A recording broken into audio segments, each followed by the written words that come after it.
चंद ही लम्हों में बस लाइव हुआ चाहते हैं।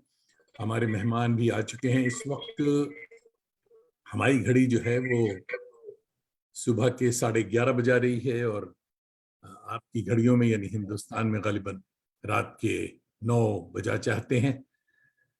और जनाब रंगमंच कनाडा की मल्टी कल्चरल फखरिया पेशकश आवारगी विद दानिश में आप सबका खैर मकदम।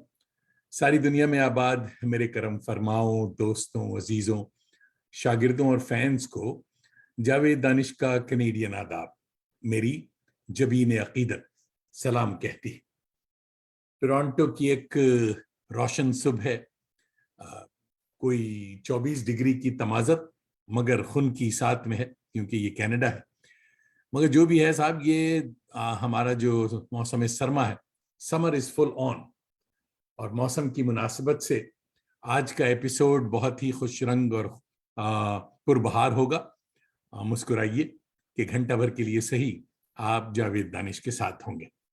आज आपकी मुलाकात एक सदाबहार दोस्त फनकार से हुआ चाहती है।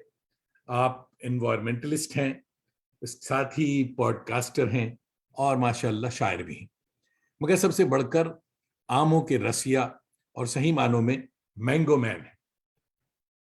हजरत मेहर आलम खान साहब का ताल्लुक मेरठ से है, मगर कभी लंदन और कभी ऑस्ट्रेलिया के बागों में आम ढूंढा करते हैं। मेरी तरह आवारा गर्द मगर बुनियादी तौर पे शरीफ आदमी है क्योंकि मेरे अलीग साथियों में। आइए, आज का स्पेशल एपिसोड मैंगो लवर्स के लिए एक ट्रीट होगा। अम्बा इश्क के मुख्तलिफ पहलुओं पर खान साहब दिलचस्प और दिलगीर तफसीलात से आपको महसूस करेंगे। हजरत मेहर आलम खान साहब का इस्तकबाल अकबर इलाहाबादी के कता से किया जाता है कि नामा न कोई यार का पैगाम भेजिए, इस फसल में जो भेजिए बस आम भेजिए, ऐसा जरूर हो कि इन्हें रख के खा सकूं, ऐसा जरूर हो कि इन्हें रख के खा सकूं, पुख्ता अगरचे 20 तो 10 खाम भेजिए। वेलकम टू आवारगी विद दानिश। टिबला मेहर भाई, आदाब। आदाब दानिश भाई, आपको भी और हमारे देखने और सुनने वालों को भी। और अभी आप ऐसे सीजन ब्रॉडकास्टर के सामने लबकुशाई करना मेरे लिए आसान नहीं है। तो एक बर्जस्ता मेरे जहन में एक मतला गूंज रहा है, बर्जस्ता कि बज़्म दानिश में आ गया हूँ, आजमाइश में आ गया हूँ। अरे बहरहाल ऐसी बात नहीं है। इस आजमाइश से मैं कैसा गुजरता हूँ, ये आप और देखने वाले इस पर फैसला करेंगे। लेकिन अकबर इलाहाबादी का वो कथा नहीं था, बल्कि वो 4 शेर की एक नज्म है। नज्म पूरी दो किया शेर है। आप जी, दो शेर आपने पढ़ दिए, दो मुझे इजाजत दीजिए कि मैं उसके आगे के 2 शेर जी पढ़ दूं। जरूर जरूर। वो कहते हैं कि मालूम ही है आपको बंदे का एड्रेस, मालूम मालूम ही ही है है आपको आपको बंदे बंदे का का एड्रेस। एड्रेस, सीधे इलाहाबाद मेरे नाम भेजिए। वाह। और ऐसा ना हो कि आप लिखें जवाब में, ऐसा ना हो कि आप ये लिखें जवाब में, तामील होगी पहले मगर दाम भेजिए। क्या बात है, वाह वाह, सुभान अल्लाह, सुभान तो अल्लाह। अकबर इलाहाबादी साहब ऐसे थे, हम्म। आम के रसिया भी थे और बहरहाल तंज़ो मज़ाह के बेहतरीन शायर हमारे उर्दू अदब में जिनका बहुत आला मकाम है। अच्छा साहब, इससे पहले के गुफ्त शुनीद का सिलसिला दराज हो, हाँ, आइए पहले कुछ दिलचस्प तस्वीरें और दिलावेज तस्वीरें देखते हैं, इसे शेयर करते हैं। कुछ हमने शेयर किया था कल स्टोरी लाइन पे। बड़े दोस्तों ने आके, 200-300 दोस्तों ने आके उस पे कमेंट्स भी कर दिए और उन्हें बहुत पसंद मैंने नहीं देखा। आया। हाँ जी हाँ, बहुत बहुत ही। तो वो पहले शेयर करते हैं सब, और जी। उसके बाद बात होगी। ये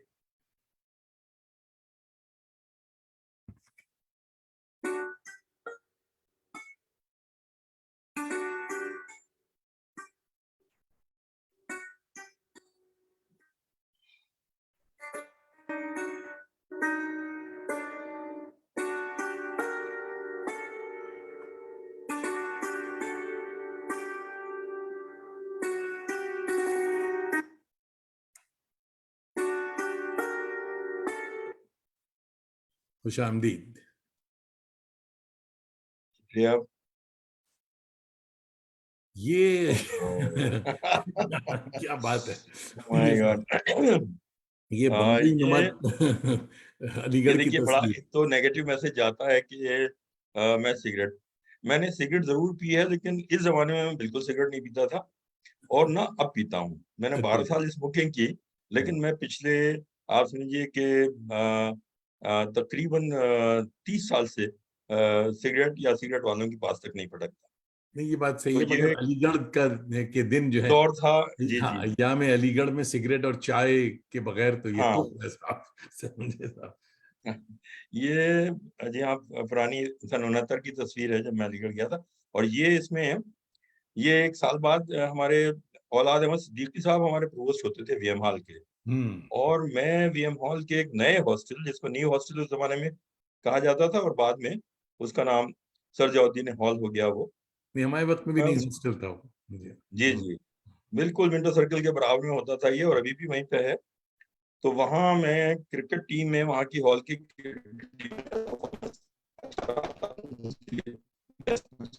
गया था। ये सन 70 वीएम हॉल का जो एनुअल फंक्शन होता है उसकी तस्वीर। ओह माशाल्लाह। माशाल्लाह ये सन 90 के आसपास की तस्वीर है जब मेरे पीछे मेरी बेटी मेरी गर्दन में बाहें लगाए हुए है और वो इस वक़्त लंदन में मुकीम है और वहीं की शहरी है बरतानिया की। वो उसकी उम्र रही होगी 7-8 साल के करीब और ये मेरा बेटा है जो आगे है, शरीर बेटा, ये मेलबर्न ऑस्ट्रेलिया में रहता है और ऑस्ट्रेलिया का शहरी है। और ये उसी ज़माने की 1990 के आसपास की तस्वीर है ये, 90-91 की। ओह। हाँ।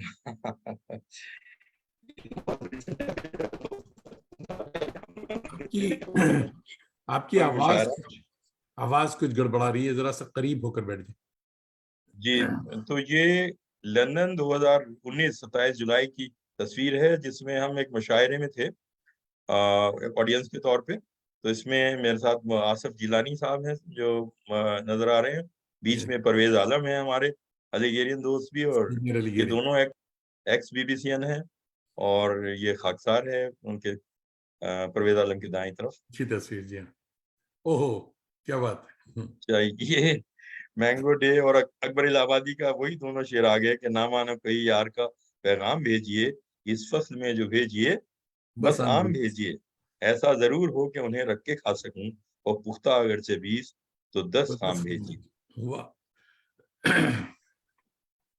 ये मेरे बागों की कुछ तस्वीरें हैं जैसे ये लंगड़ा आम जो है जी। उसकी पेड़ की तस्वीर है और देखिए उसकी फलत और एक आम जो है बिल्कुल ज़मीन को छू रहा है।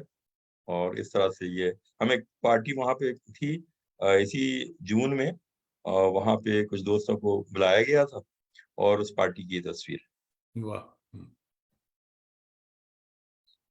ये चौसा आम है जो आप जानते हैं कि चौसा बहुत मीठा आम होता है और उसकी भी एक तारीख है, वो हम बाद में बात करेंगे। ये हुस्नारा है, हुस्नारा अब आप देख सकते हैं कितना हसीन आम होता है ये और खाने में बहुत मीठा तो नहीं होता लेकिन कुछ जायका होता है, रसीला होता है और इसका पल्प बहुत अच्छा होता है। स्किन दरमियाना होती है। ये वहाँ पे काम होता है पछीता लंगड़ा, यानी लंगड़े की एक शक्ल है जो बिल्कुल आखिर में आती है चौसे के बाद में। सॉरी दशहरी है ये तो, ये ये दशहरी दशहरी है। है। जी, जी, जी। ये दशहरी है और दशहरी आप जानते हैं कि लखनऊ के पास एक अब्दुल्लाबाद। गाँव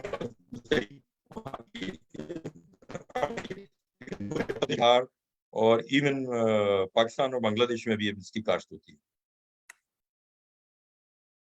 है। जी, ये गुलाब जामुन है। ये आम जो है हमारे इलाके का आम है। यानी मगरबी उत्तर प्रदेश में और ख़ास तौर से मेरठ में हमारा जो कस्बा है शाहजहाँपुर वहाँ पे कसरत से होता है।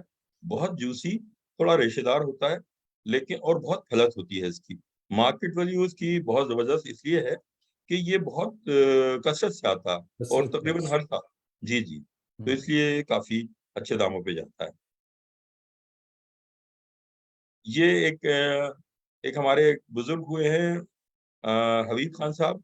ये उनके बाग का आम था, एक ये तुख़मी आम था, लेकिन इसके फिर कलम तैयार किए गए और लोगों ने इसको अपने बागों में लगा लिया। और इसको हबीब पसंद का नाम दिया गया। अच्छा। और जी, और ये काफ़ी तकरीबन मेरे ख़्याल से कोई 60-70 बरस से हमारे गाँव में बागों में लगा हुआ है और बड़ा खुशदायक आम है, जूसी है।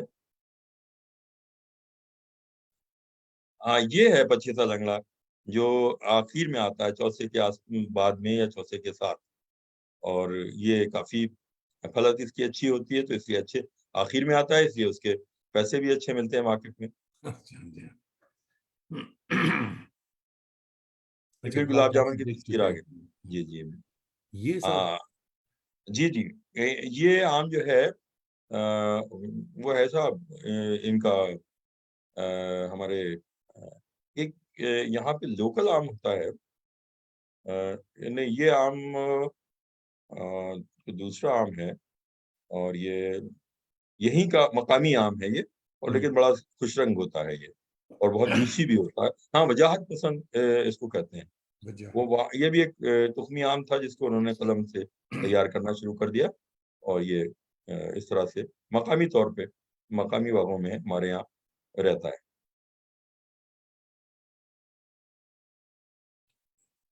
ये क्या है? जी, ये भी वही उसके ही उसी के तस्वीर, ये गुलाब खास है। हम्म। गुलाब खास ये आम जो है ये बिहार का आम है वैसे तो, लेकिन उत्तर प्रदेश में भी बागों में लगा हुआ है और बड़े शौकीन जो है आम के हम्म। इसको पसंद करते हैं। और इसके पीछे आपको याद होगा अबुल फजल सिद्दीकी का एक अफसाना भी है, जो लिगेरियन भी थे, फिर माइग्रेट कर गए थे पाकिस्तान, और उन्होंने उनके जो अफसानों की जो बैकग्राउंड होती है वो देहात से जुड़ी हुई होती है। इस पे हम और बात उन्होंने करेंगे बाद में इसमें जब। बात करेंगे। जी, ये बड़ा खूबसूरत अफसाना उन्होंने लिखा है जिसका नाम ही गुलाब खास गुलाब खास दिया। है। जी। ओहो, खूबसूरत। ये क्या है सब? हाँ, ये स्वर्ण रेखा है। ये भी इधर का आपके आंध्रा का और कर्नाटक में होने वाला ये आम है, जो यहाँ भी वो कर रहे हैं लोग। ओफो। और ये मिक्स आम है, ये तो बहुत सारे आम ये किस्में। मंडी की तस्वीर है क्या ही? हाँ, ये मंडी की तस्वीर है जो वहाँ पे लोग बेचते रहते हैं ना, आखिर में तो ये सब लगे हुए हैं आम। रतौल मैंगो। अच्छा, ये रटौल के ऊपर एक वो हुई थी, कंट्रोवर्सी हो गई थी कि ये आम यहाँ का है और या पाकिस्तान का है। पाकिस्तानी इसको अनवर रटौल कहते हैं, हम्म। हम लोग रटौल कहते हैं। और एक्चुअली ये मेरठ जिले में एक तहसील होती है बागपत, अब तो वो जिला बन गया है बागपत। पहले वो जब ये आम डिस्कवर हुआ था 1905 की बात है, जब ये आम डिस्कवर हुआ था, इसका पौधा पहली मर्तबा देखा गया था, तो ये आम जो था यहाँ आ गया था, मगर इसकी कहानी मैं आपको बाद में बताऊंगा। बताता है। जी। अच्छा साहब, यहाँ हम इसको रोकते हैं जी। और चलिए बात। सब बड़े मीठे मीठे आम आपने हमारे देखने वाले मगरिब में जो बैठे हैं उनका दिल जी। महसूस कर रहे हैं। जैसा तो इस पे बातें होंगी। एक फॉर्मूला जी। सवाल जो मैं तकरीबन सारे मेहमानों से जरूर पूछता हूँ कि ये जो कोविड-19 मैं तो कहता हूँ सीरीज है कि अब तक मामला जी। नंबर उसके बढ़ते जा रहे हैं, कि आपके लिए हम्म। रहमत थी या जहमत? आपका तजुर्बा कैसा रहा इसमें? देखिए, शुरू में जब कोविड शुरू हुआ तो इनफैक्ट हम लोग थे ऑस्ट्रेलिया में उस जमाने में। हम्म। यानी ये बात नवंबर दिसंबर में हम लोग गए थे ऑस्ट्रेलिया, और वहां से वापसी हमारी होती है 12 फरवरी हम्म। मेलबर्न से। तो ये कोविड-19 वहाँ चाइना में शुरू हो चुका था। ऑस्ट्रेलिया में जब तक नहीं था, जब हमने 12 फरवरी को बोर्ड किया वापसी का प्लेन, लेकिन हमारा श्रीलंकन एयरलाइंस से हमारी फ्लाइट थी। और जब कोलंबो में हम आए, बल्कि कुछ लोग मेलबर्न के हवाई अड्डे पर भी मास्क लगाए हुए थे। हमने मास्क नहीं लगाया हुआ था, मगर हम समझे कि चलिए यहाँ के कुछ लोगों, खास तौर से जापानीज और ये जो है लगाते हैं। आमतौर से भी मास्क लगाते हैं, तो हम लोग आ गए। लेकिन जब श्रीलंका में आए, ओहो। महसूस हुई कि ये क्या हो रहा है। तो वहां थोड़ा सा मैंने मालूम किया, तो बोले कि यहाँ वो कोविड कोविड है। कोविड जाहिर है उसके बारे में थोड़ा सा पढ़ा था कि चाइना में कोई बीमारी हुई, कोई वायरल इन्फेक्शन है। तो ऐसी बहुत सारी बीमारियां थी जो लोकल, यानी वो किसी एक मुल्क में या किसी एक आध शहर में वो रहती थी और वो गुजर जाती थी। लेकिन साहब, जब हम वापस आए हैं तो फरवरी में हम वापस आए, तो यहाँ पे हिंदुस्तान में 24 मार्च को, तब तक यहाँ पे उसका वो नहीं था, तो हमारे वजीर आजम ने गालिबन 24 मार्च मुझे याद है, 24 मार्च को ये ऐलान किया कि भाई अब ये जो है कोविड यहाँ भी पहुंच गया है और आप लोगों को एहतियात की जरूरत है, और इससे बहरहाल उस पे कोशिश हो रही कि हुकूमती सतह पे क्या हो, लेकिन लोगों से कहा गया कि वो इन हाउस रहें और ये कि मास्क लगाएं, हाथ धोएं वगैरह वगैरह, ये सारी एहतियातें हमको बताई गई। तो हम दोनों, मैं और मेरी वाइफ, क्योंकि हम यहाँ अकेले रहते हैं, हमारे बच्चे तो जैसा मैंने पहले अर्ज किया कि वो दोनों बाहर रहते हैं, तो हम लोग बड़े महसूर से होकर रह गए और शुरू में बड़ी हमें खौफ सा महसूस हुआ इस बीमारी से कि बाहर निकलेंगे तो हमें वो हो जाएगा। लेकिन बहरहाल एहतियात रखी और दोस्तों ने हमारे वो भी किया, और मैं अमेज़न का भी शुक्रिया अदा करना चाहूँगा कि उन्हों से मैंने ऑनलाइन शॉपिंग की, अपनी ग्रोसरी भी उन्हीं से मँगाता था, और कुछ जो सब्ज़ी वग़ैरह या गोश्त वग़ैरह का मँगाना होता था, तो हमारे दोस्त अहबाब जो मल्लेदार थे, वो घर पे बाहर छोड़ जाते थे और हम उठा लेते थे। तो ये तो शुरू का तजुर्बा रहा।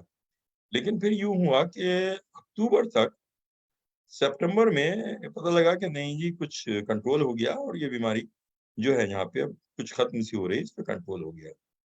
तो जनाब अब 15 अक्टूबर को, यानी 2020 को, हमने लंदन का टिकट कटा लिया। अब वहाँ पहुँचे तो वहाँ पे पता लगा, शुरू में हम घूमते रहे, लेकिन ये कि पता लगा वहाँ तो बहुत ज़ोरदार सेकंड फेज़ आया हुआ था और क्या था। तो वहाँ भी मतलब ये कैद होके रह गए। क्या करें? तो टेलीफ़ोन पे होते थे या किसी से बातें कर रहे हैं या कर रहे हैं, तो ये वो ज़माना था कि हमने आमनामा जो है वो शुरू किया था। एक 10 एपिसोड का एक प्रोग्राम हमने, जो आधा घंटे से ज़्यादा की एपिसोड होती थी। परवेज़ आलम हमारे दोस्त जो हैं, जो अपना एक डिजिटल वो चलाते हैं प्लेटफ़ॉर्म पॉडकास्टिंग वगैरह का, तो उसने इनके नाम से, उन्होंने मुझसे कहा कि भाई हम मिल तो सकते नहीं, लेकिन कुछ ऐसा करो कि कुछ कर लें। इस वक़्त को जो तुम यहाँ लंदन में हो उसको हम इस्तेमाल कर लें। तो हमने कहा यार चलो, आमों के ताल्लुक से मैं कुछ पढ़ता रहा हूँ पीछे, और कुछ बैकग्राउंड भी मेरी है, क्योंकि मैं उस गाँव से आता हूँ कि जिस गाँव के 95% काबिल काश ज़मीन पर सिर्फ़ आम के दरख्त खड़े हुए हैं, और बाकी 4-5% पे लीची और अपने दूसरे पेड़, नाशपाती, आड़ू वगैरह, ये सब फलदार दरख्त लगे हुए हैं वहाँ पे। तो इसलिए मेरी दिलचस्पी आमों में बहुत पुरानी थी, और ज़ाहिर है मेरे वालिद, मेरे दादा, इन लोगों ने बाग लगाए थे जो मेरे हिस्से में आए। तो वहाँ लंदन में हमने आम के ऊपर ये पॉडकास्टिंग शुरू की, और गज़ब की बात ये है कि हमारी मुलाकात नहीं होती थी।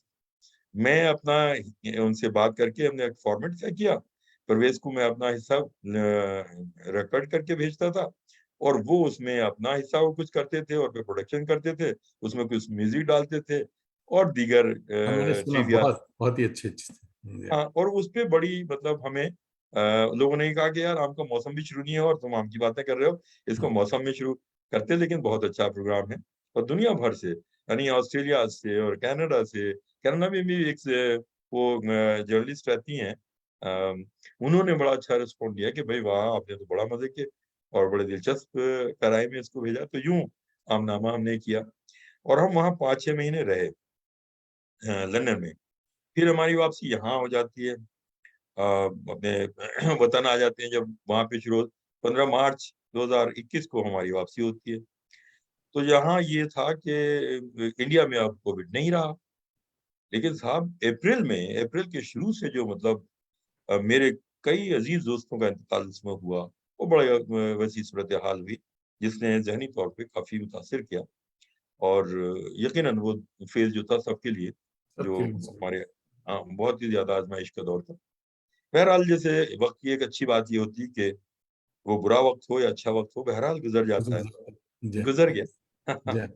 अच्छा साहब, हमारे साये दीवार, मेरी वॉल पे जी, काफ़ी जी। आपके प्रस्तार और काफ़ी हमारे दोस्त आ चुके हैं और वो फ़र्दन-फ़र्दन बातें कर रहे हैं। शोएब खान साहब हमारे दोस्त हैं, सलाम कह रहे हैं आपको।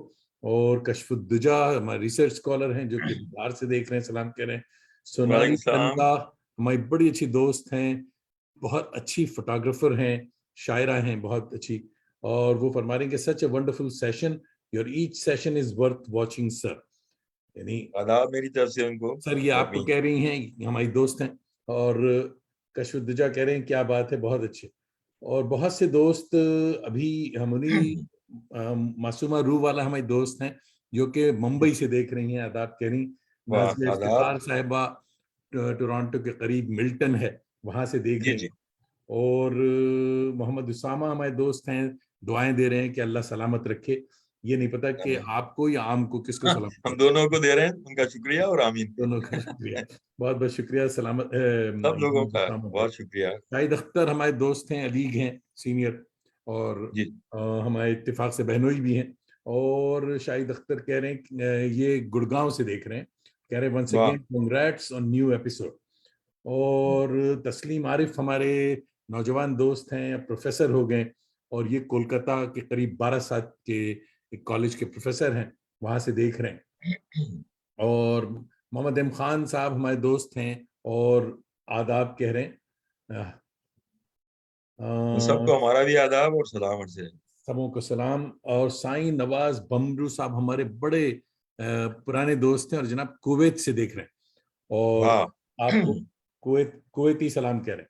तो दोस्तों ये जरूर हमारा मेरठी बताइए सलाम कहिए आप उनको। कहाँ कहाँ से देख रहे हैं, इस बताया जरूर करें। और जितने दोस्त झरोके से देख रहे हैं और कमेंट नहीं कर रहे हैं, उसूलन मुझे उनका नाम नहीं लेना चाहिए था, मगर क्योंकि कुछ करीबी दोस्त भी झरोके से झांक रहे हैं, इसलिए उनका नाम ले लिया। तो हजरात, जब तक आप कमेंट नहीं करेंगे नाम नहीं लिया जाएगा। और कमेंट के साथ ये जरूर लिखें कि आप किस मोहल्ले से, किस गांव से, किस शहर से देख रहे हैं। एक बात ये बताना भूल गया कि सोनाली चंदा जो है, इनकी तमाम खूबियां तो हमने बताई। सोनाली जी। एक तरह से आपके उससे इन्वायरमेंटलिस्ट भी ये भी हैं, क्योंकि हाँ, ये सुंदरबन के किसी अच्छा प्रोजेक्ट में जी, जी। आजकल, हाँ, अच्छा वहां काम है कर ये रहे हैं। आजकल। जी हाँ। और सोनाली अगर चाहें तो कुछ और डिटेल बताएं, कहाँ है आजकल, क्या कर रही हैं। तो दोस्तों का हमने बता दिया। अच्छा साहब, मान लिया कि आपका बचपन जो था वो आम के बागात में गुजरा होगा, मगर यकीनन। कहाँ गुजरा और कैसे गुजरा, ये तो बताइए। मैं अर्ज़ करता हूँ मुख्तसरन, ये गाँव जैसे मैंने जिसका हवाला दिया, शाहजहांपुर इस कस्बे का नाम है।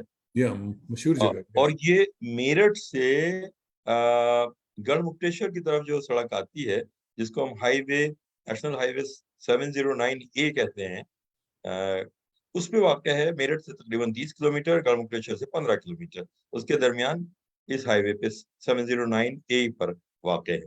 और ये ज़िला मेरठ का आखिरी गाँव है।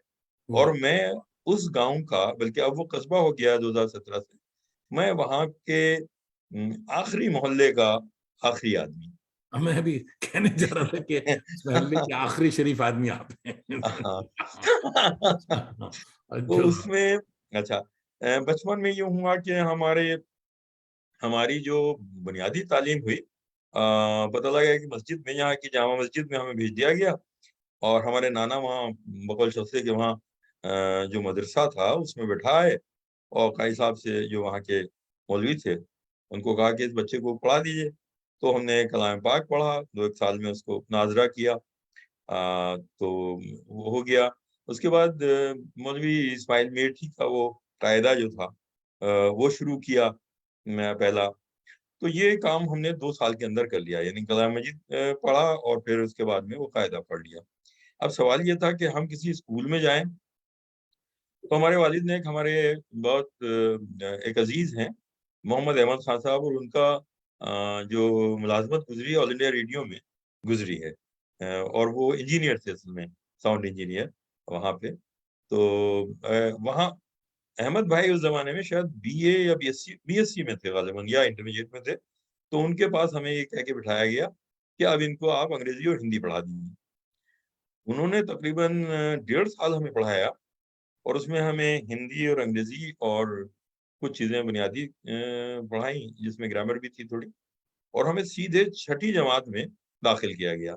हमारे जो दूसरे दोस्त थे, वो पहली, दूसरी, तीसरी, चौथी, 5वीं करते रह गए, और हमें जंप करके उन्होंने सीधे छठी जमात में। और ये बात सन 60 की है, 60। जी, जी।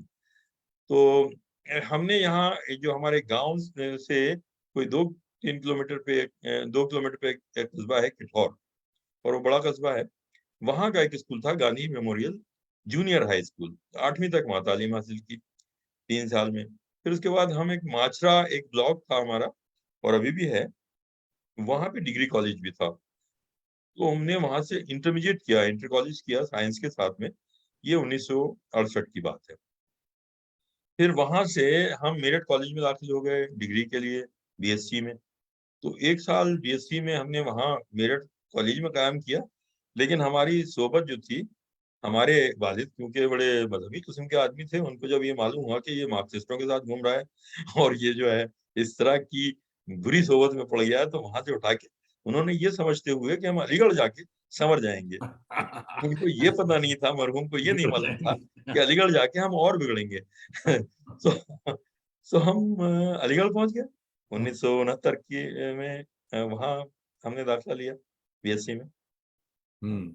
अलीगढ़ के दिनों के बारे में मुझे याद आता है कि जब मैं वो 21 जुलाई 1969 मैं अलीगढ़ पहुंचा था, अलीगढ़ यूनिवर्सिटी। और ये वो दिन था जब आर्मस्ट्रांग जो थे, उन्होंने चांद पे पहला कदम रखा था। तो हमने एएमयू बहुत पे इम्पोर्टेंट।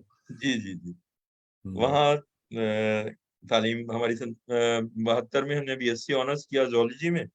वहीं से फिर सन 74 में हमने एमएससी किया और उसके बाद में हमने रिसर्च में दाखिला ले लिया पीएचडी के लिए। तो वो रिसर्च करते करते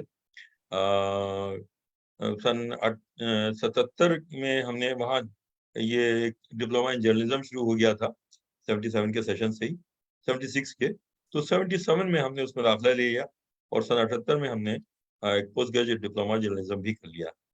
लेकिन इस दौरान हमारे कुछ हालात ऐसे हुए थे कि सुपरवाइजर साहब से कुछ बनी नहीं, तो हमारा काम जो था वो रद्दी की टोकरी में गया। हालांकि जो पब्लिश्ड वर्क इन 10 पेपर मेरे इंटरनेशनल जर्नल्स में छप चुके थे, और मैं बददिल हो गया रिसर्च और वहाँ के माहौल से।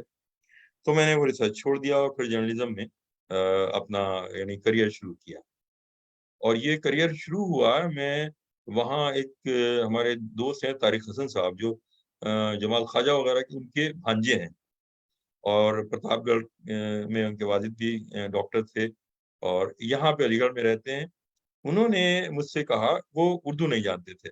उन्होंने मुझसे कहा कि जब मैं जर्नलिज्म कर रहा था, तो उन्होंने कहा, मेरे साहब आप हम एक मैगजीन बनाना चाहते हैं। तो मैंने कहा, बहुत सारी उर्दू की मैगजीन है, आप क्यों बनाना चाहते हैं उर्दू में? तो उन्होंने कहा, नहीं नहीं, वो तो कोई फिल्मी है, कोई लिटरेरी है, हम एक कंप्लीट मैगजीन का तस्वुर देना चाहते हैं।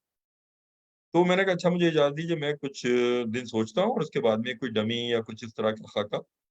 तो हमने कुछ न्यूज वीक वगैरह या टाइम्स, ये मैगजीन्स हम उस जमाने में पढ़ते थे, उनको सामने रखा।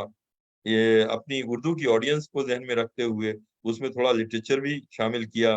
उसमें शिकारियात, उसमें इंटरनेशनल अफेयर्स, शायरी, अफसाना और बहुत सारी चीज़ें उसमें, वक्तन-फ़वक्तन, फ़िल्म, ये सारी चीज़ें, स्पोर्ट्स, ये सारी चीज़ें हमने उसमें दाखिल की और एक कंप्लीट मैगज़ीन खैर खबर, जनवरी 1979 से हम उसके बानी एडिटर थे। तारिक हसन उसके पब्लिशर थे। शहरयार साहब को हमने मजबूर किया कि आप नस्ल लिखेंगे हमारे लिए, तो वो आखिरी सफ़ा लिखते थे। आखिरी सफ़ा, और वो होता था लिटरेरी और कल्चरल एक्टिविटीज़ को ध्यान में रखते हुए। तो इस तरह से हम तकरीबन 1.5 साल तक मैं उसके रहा उसमें, और काफ़ी मज़ामीन, साइंसी मज़ामीन भी हम लिखते थे। जैसे मुझे याद है कि मैंने जब यहाँ अमेरिका में एक स्पर्म बैंक बना, तो मैंने उस सुपरमैन वाले कॉन्सेप्ट को जो प्लाटो से चल के और ट्रांजिस्टर की मुजीद और यहाँ तक आया था, जेनेटिसिस, उसमें जो जेनेटिक इंजीनियरिंग में जो ख्याल हो रहा था कि साहब बड़ा कमाल वो कर देंगे, हम एक सुपर ह्यूमन रेस बना देंगे, ये सब बातें और उसके खतरात, इस पे भी मैंने मज़ामीन लिखे और चीज़ें हुई। वंडरफुल, बहुत अच्छे। अच्छा, बहुत सारे दोस्त दोबारा काफी लोग आ रहे हैं, और सादिका नासिर साहिबा हमारी बड़ी अच्छी सीजन्ड फिक्शन राइटर हैं, टोरंटो में हैं, तो वो हाँ, आपको हाँ, आदाब कह रही हैं, देख रही हैं मैं मेरा प्रोग्राम। आदाब अर्ज़ है। अजरा मनाज साहिबा फिक्शन राइटर हैं, और ये कोलकाता से देख रही हैं। और वाह! अभी भी हमने आपको, मोहम्मद काजिम हमारे दोस्त हैं, दिल्ली यूनिवर्सिटी प्रोफेसर हैं, और काजिम भाई देख रहे हैं, कह रहे हैं बहुत दिलचस्प गुफ्तगू चल रही है। महमूद अहमद हमारे थिएटर के दोस्त हैं और न्यूयॉर्क से देख रहे हैं, और हाँ, महमूद आदाब कहिए उनको हमारा भी। की आदाब कह रहे हैं। और अ, तबस्सुम सिद्दीका साहिबा देख रही हैं कोलकाता से, आपको सलाम कह रही हैं। और जनाब सलाम मेरा भी। जितने दोस्त हैं, सादिका नासिर साहिबा कह रही हैं, दानिश साहब मुबारकबाद, आप अच्छे मेहमानों से तारुफ कराते हैं, क्योंकि मैं बुनियादी तौर पे शरीफ आदमी हूँ, इसलिए शरीफ गुलाता हूँ। तो शुक्रिया सादिका साहिबा। तो जनाब, एक बड़ी दिलचस्प बात जो हमने आपके करियर में ये देखी कि अलीगढ़ के ज़माने में ही आप माहौलियात यानी इन्वायरमेंटलिस्ट के तौर पे आप लग गए। तो ये कैसे हुआ, ये बताइए।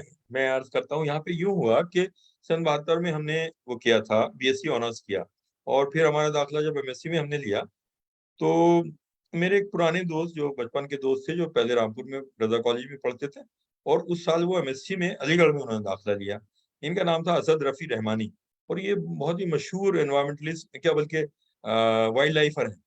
और इन्होंने ये हमारे क्या बॉम्बे नेचुरल हिस्ट्री सोसाइटी के डायरेक्टर भी रहे हैं, और यहाँ यूएई में और यहाँ और वहाँ कई मुल्कों में इन्होंने मतलब कंसल्टेंसी भी दी है, और बहुत ही डेडिकेटेड किस्म का वाइल्ड लाइफर और एनवायरमेंटलिस्ट वो थे। तो उसी जमाने में हमने एक किताब पढ़ी थी, एक अमेरिकन मेरीन बायोलॉजिस्ट थी, एक खातून जिनका नाम था रेचल कार्सन।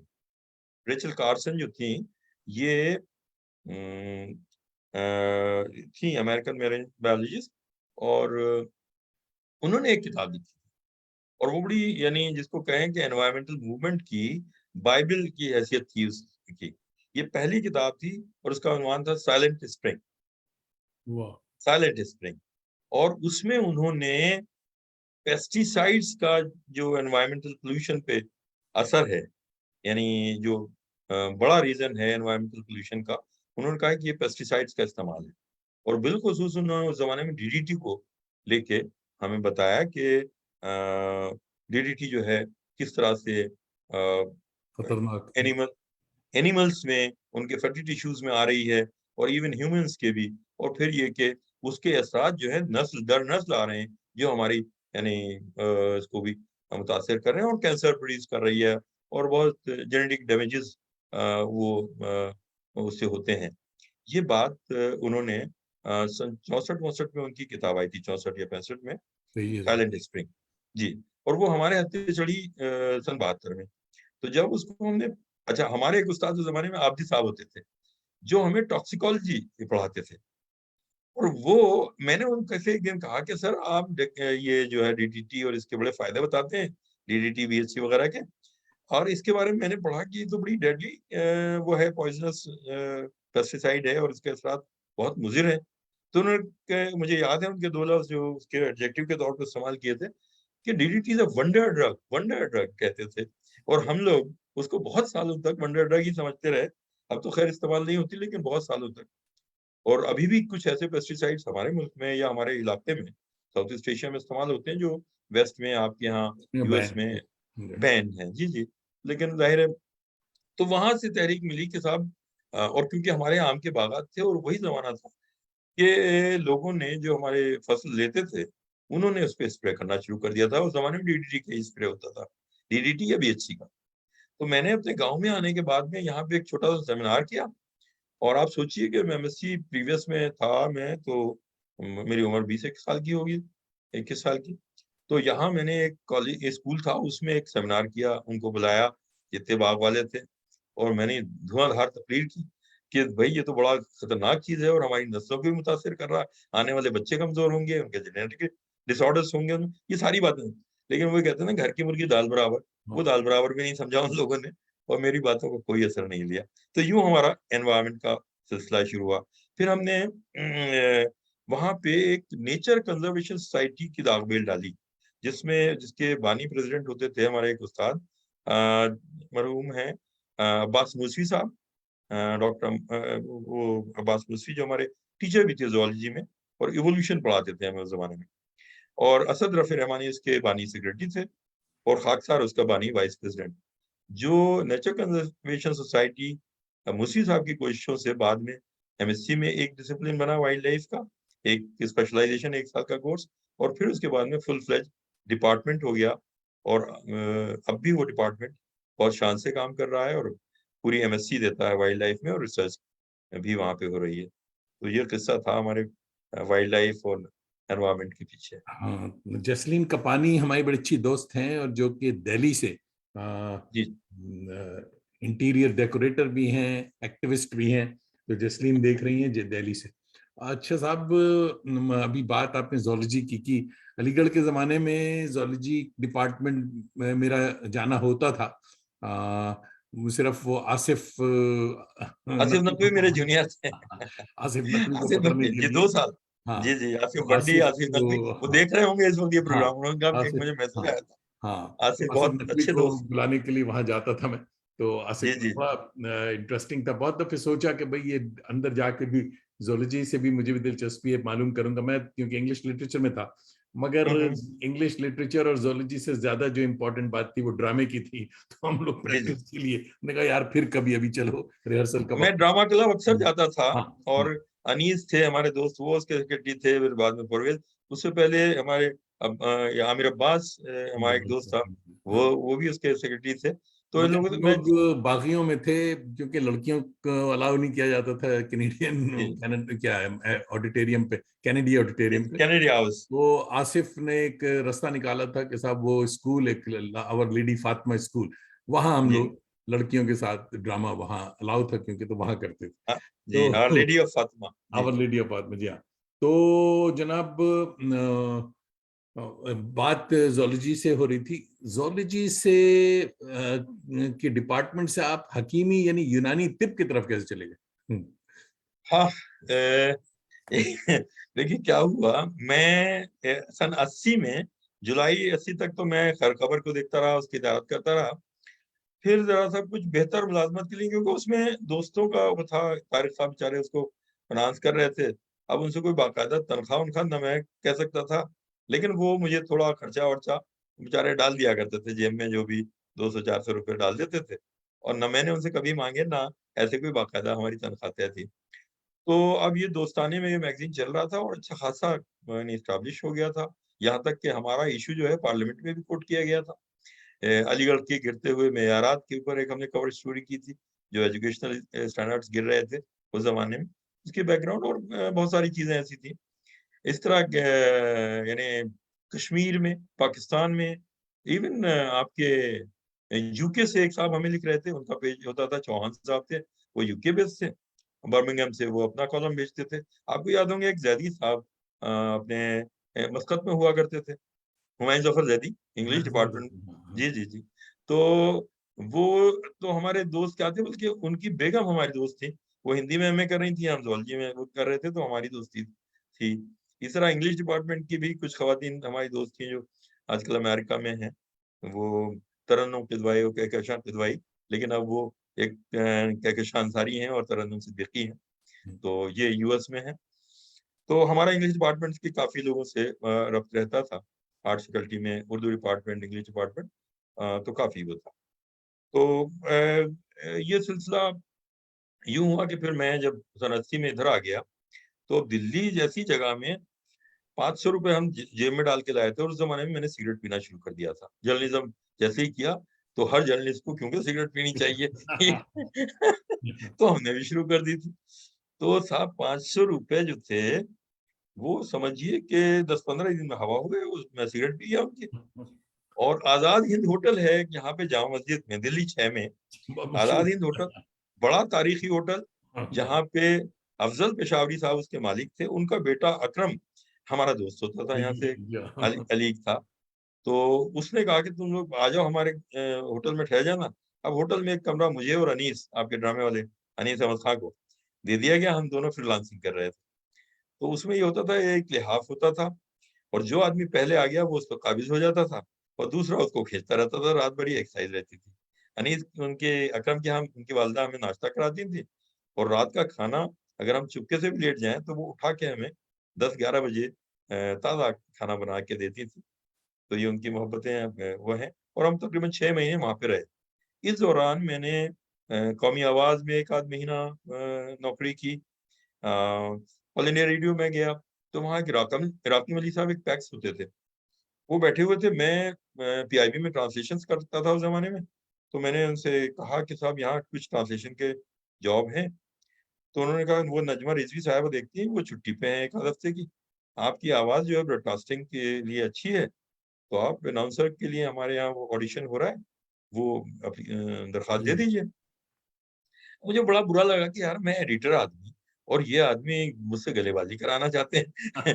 अच्छा, हालाँकि मुझे याद आता है कि सन 70 में बशीर बद्र साहब ने यूनिवर्सिटी कैंटीन में बैठ के ये बात मुझसे कही थी। जब राकिब साहब ने मुझसे कहा कि आपकी आवाज़ जो है कुछ रेडियोजेनिक है, तो मुझे बशीर बद्र का वो जुमला आया तो मैंने हँसी में उड़ा दिया था कि उन्होंने कहा था कि भई आपकी आवाज़ बहुत रेडियो की सूट करेगी।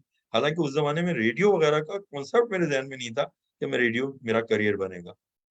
लेकिन साहब वहाँ पे अनाउंसरशिप के लिए हमने दरख्वास्त दे दी और फिर कुछ 300 आदमियों का ऑडिशन हुआ। नहीं, पहले टेस्ट हुआ उनका, कि उनका बाकायदा एक रिटन टेस्ट हुआ और उसमें 3 लोगों ने क्वालीफाई किया था।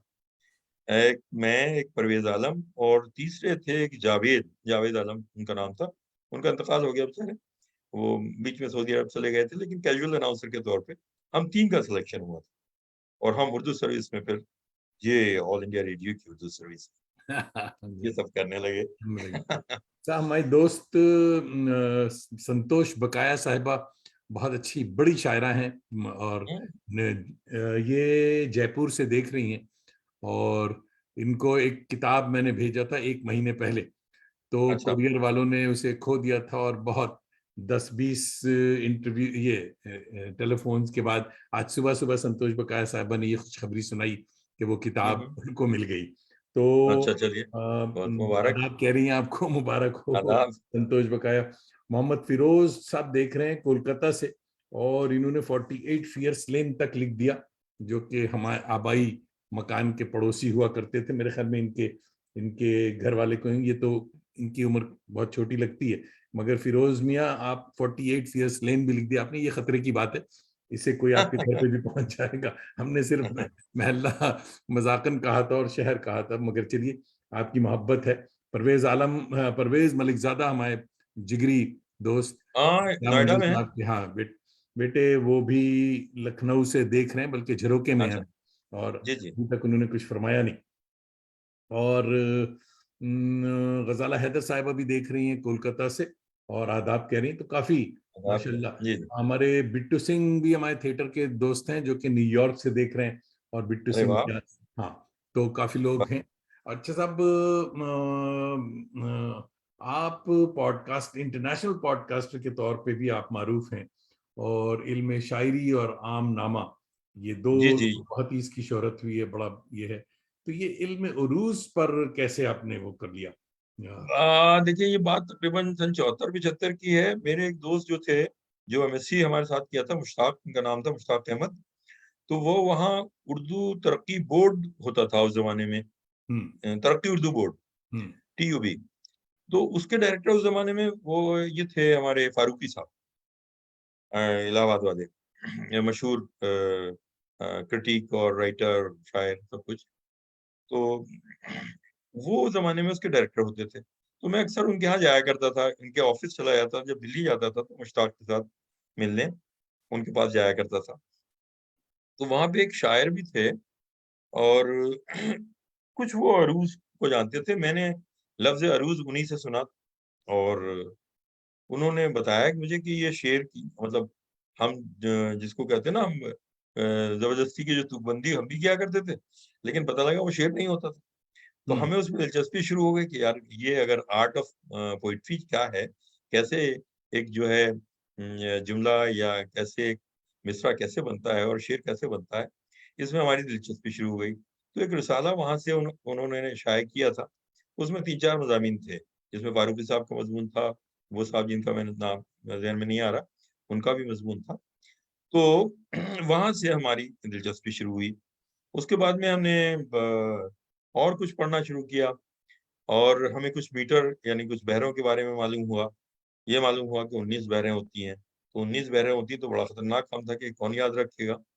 लेकिन वो पढ़ते-पढ़ते हमारे एक कमाल अहमद सिद्दीकी साहब थे। उनकी शायर भी थे, ब्रॉडकास्टर थे।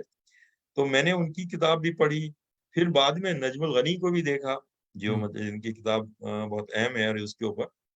और थोड़ा रूस का एक हमारे आरिफ हसन खां साहब हमारे अलीगढ़ में दोस्त हैं और अरूज पे काफ़ी अच्छा उनकी गिरफ्त है। उनकी एक किताब मैंने पढ़ी और अक्सर अगर मैं कहीं अटकता हूँ तो आरिफ भाई को फ़ोन करता हूँ। कि भाई यहाँ पे समझ में नहीं आ रहा है कौन सा ज़िहाफ लग गया, तो वो मेरी मदद करते हैं। अलबत्ता मैं रूस से वाकिफ हो गया। तो ये बात 2019 की है, वो भी लंदन में शुरू हुआ कि क्या हुआ कि सुरूर साहब का कोई शेर परवेज़ आलम ने मुझे मैसेज किया और उसपे अराब लगे हुए थे, जो डायक्रिटिकल मार्क्स लगे हुए थे, और वो लग के वो शेर उन्होंने मुझे भेजा। तो मैंने वो शेर पढ़ के मैंने परवेज़ को लिखा कि ये डायक्रिटिकल मार्क्स गलत लगे हुए हैं, और अगर इस तरह से इसकी शेर की सॉरी यानी क़िराअत की जाएगी, तो गलत हो जाएगी।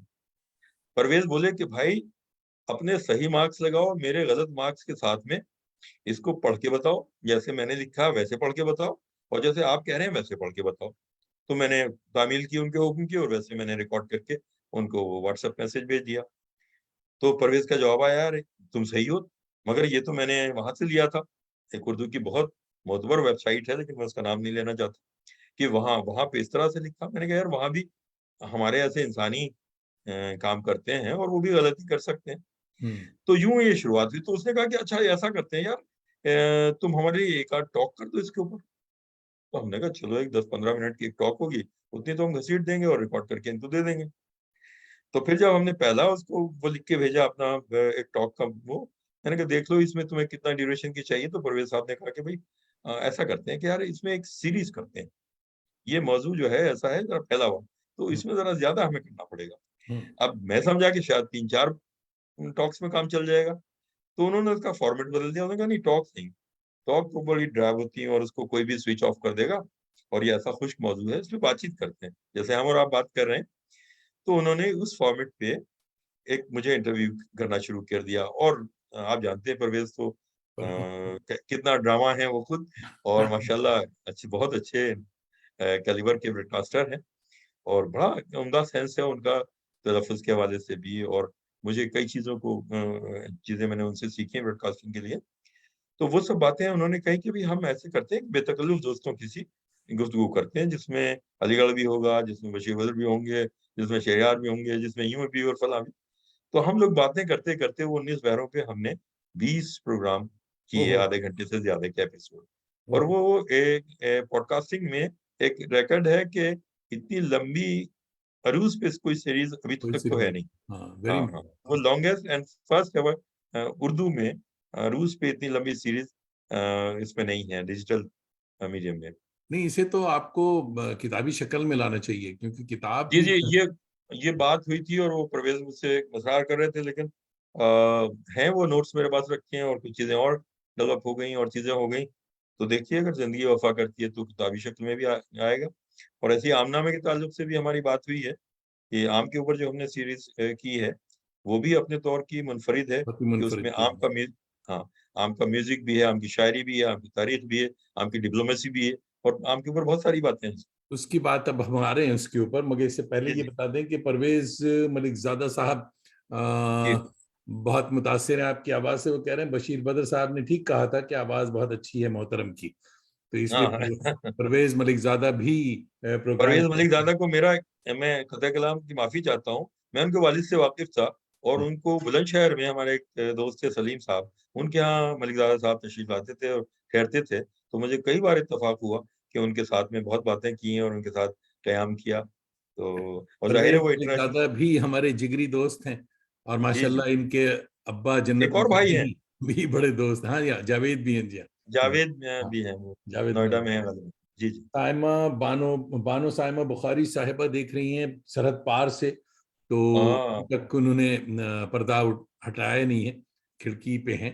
तो थोड़ी अच्छा, देर अच्छा, में जब बात कोई बात करेंगे नहीं। तो बताएंगे जी। हाँ, हाँ, तो मेरा तो जनाब टारगेट ऑडियंस होता था एक ज़माने में, जब ऑल इंडिया रेडियो की उर्दू सर्विस, वहीं का टारगेट ऑडियंस होता था।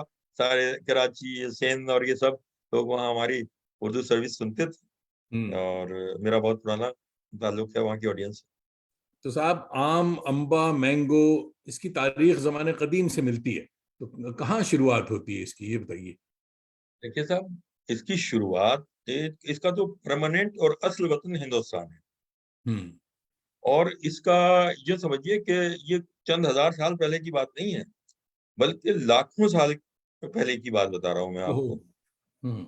ये ईस्ट इंडिया में जो आपका म्यांमार या बर्मा और बांग्लादेश और बंगाल का जो हिस्सा है, वहां के कुछ फॉसिल्स मिले थे आम के दरख्त में, और उनकी उम्र 50 to 60 मिलियन ईयर्स बताई जाती है। ओहो। तो इतने साल पुराना यहाँ पे एक सबूत, और वो एक साइंटिफिक एविडेंस है जिसको हम झुटला नहीं सकते और दुनिया झुटला नहीं सकती। तो आम की जड़ें हिंदुस्तान में, और पाकिस्तान, यानी मैं हिंदुस्तान जब कह रहा हूँ तो उसमें बड़े सगीर पूरा बड़े से मेरी सगीर, मुराद है, जी जी। जी, उसमें बड़ी गहरी हैं।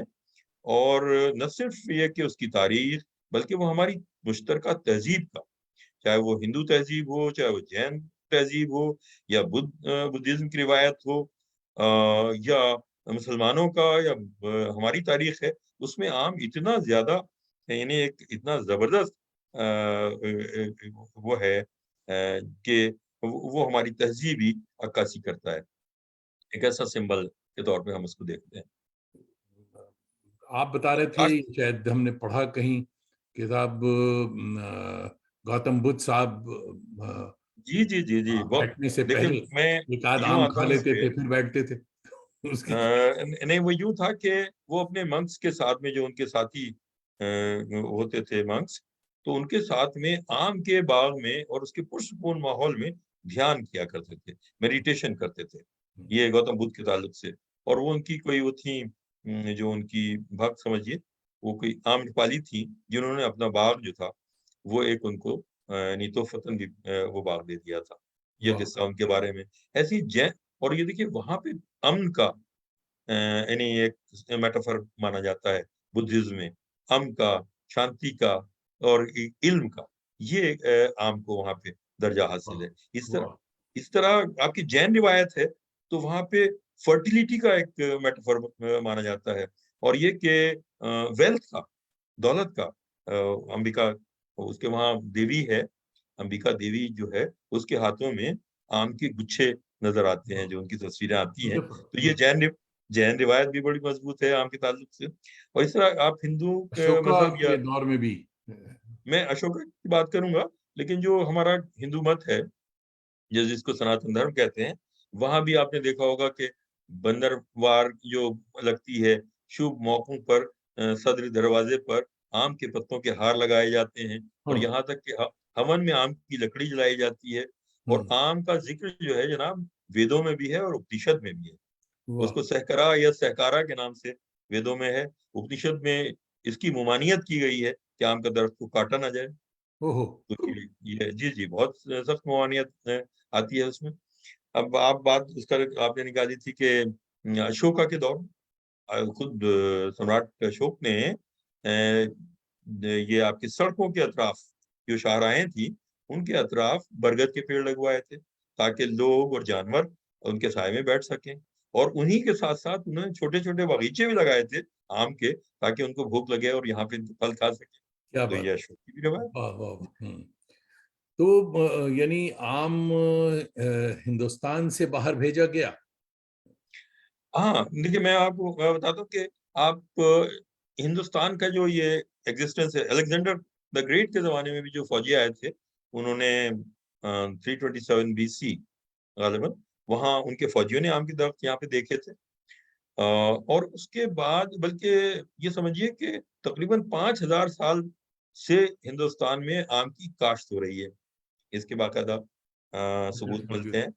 हाँ हाँ। और ये काश्त हो रही है, लेकिन ये एक तुखमी आम होते थे उस जमाने में। और एक आम का जो नाम है, खुद आम लफ्ज जो है, वो कहाँ से आता है? वो हम्म। संस्कृत के आम्र से आता है। अच्छा। फारसी का अंबा जो है, वो हाँ। मराठी के आम्बा से आता है। हम्म।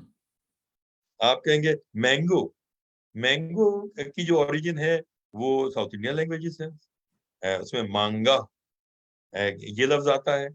और ऐसी कई जबानों से, जो आपके कन्नड़ वगैरह में, मलयालम के भी लफ्ज हैं, माऊ है मलयालम का लफ्ज, उससे उसका इख्तरा समझते हैं। तो लफ्ज यूरोप की बेशतर जबानों में इसको मैंगो या मांगो, फ्रेंच में जैसे मांगा कहते हैं, या और जबानों में भी, लैटिन में भी, जैसे मैंगीफेरा का वर्ड है जो साइंटिफिक नेम है, मैंगीफेरा इंडिका। अब मैंगीफेरा इसका जीनस है, और इंडिका इसकी स्पीशीज है। यानी आप ये समझिए कि जैसे हम क्लासिफिकेशन करते हैं, दर्जाबंदी करते हैं, तो उसमें ऑर्डर होता है, फैमिली होती है, फिर उसके बाद जीनस होता है और फिर स्पीशीज होती है। तो इसकी फैमिली जो है आम की वही है जो काजू और पिस्ता की है, और अच्छा। उसका नाम है एनाकार्डियेसी। एनाकार्डियेसी फैमिली का ये है, जो काजू और पिस्ता की भी वही फैमिली है।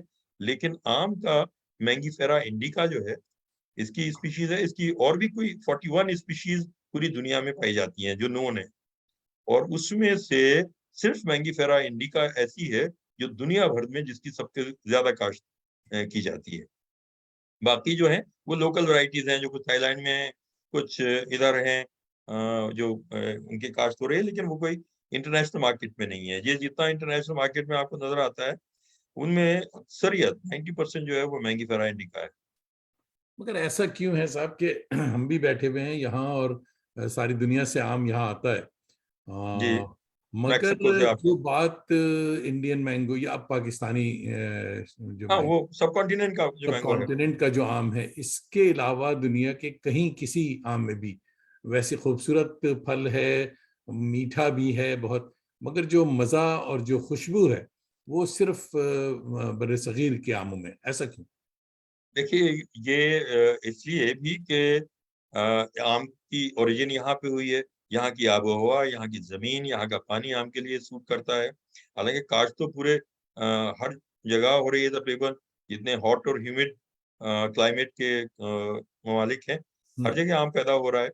स्पेन में भी एक वो है, मैलागा करके एक कस्बा है, वहाँ पे आम होता है। और यूरोप में मेरे ख्याल से अकेले स्पेन के मैलागा में ही ये आम की काश्त होती है। ये तो साउथ बाकी के अमेरिका में बहुत होता है। साउथ साउथ अमेरिका में अमेरिका होता में है। बहुत और होता है। अब जी जी, तो इसराइल से आम आ रहे हैं यहाँ। इजराइल से बहुत अच्छे देख, आम आ रहे हैं। हाँ अच्छे हैं, देखने में अच्छे हैं। मैं हाँ, पिछले दिनों खूबसूरत, लेकर आया खुशशक्ल हैं। हाँ, कोई खुशरंग हैं। 6, हाँ 6 आम, दरमियाना छोटे छोटे, बहुत छोटे भी नहीं, दरमियाना कद के 6 आम जो थे वो $25 के थे। तो हाँ, दिल पर हाथ रख कर लिया आया, देखने में लग रहा था, मगर उसमें खुशबू नहीं। मुझे पता था कि सिर्फ ये देखने के लिए ले आया कि साहब है क्या, ये देखूं कैसे।